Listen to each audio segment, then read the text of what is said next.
নমস্কার, সবাই কেমন আছো? আমি আর ঋত্বিকা প্রি-বিগিনার্সে পাশ করে এখন বিগিনার্সে ভর্তি হয়েছি। আজকে আমাদের ক্লাসের ফার্স্ট দিন। যেহেতু কোনো কমন রুম নেই সেই জন্য আমাদেরকে ঢুকতে দেওয়া হয় না, তাই এখানে আমি বসে পড়েছি। প্রি-বিগিনার্সে ঋত্বিকার রোল নাম্বারটা আগে ছিল, সেই জন্য আমার টেনশনটা একটু কম ছিল। বাট এখন তো আমার বিশাল চাপ, কারণ ঋত্বিকার আগে আমার রোল নাম্বার, তার উপরে আমার রোল নাম্বার 1। আমার আর ঋতিকার আজকের ক্লাসটা আজকে অতটাও ভালো লাগেনি। আমাদের আগের ম্যামকে ভীষণভাবে মিস করছিলাম।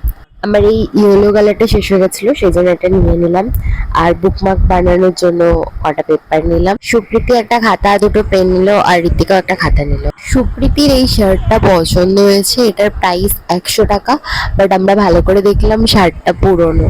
সুপ্রীতি আগে আমাদের সেকশনেই ছিল, বাট ও লেটে ভর্তি হয়েছে, সেই কারণে এখন ওর সেকশনটা আলাদা হয়ে গেছে।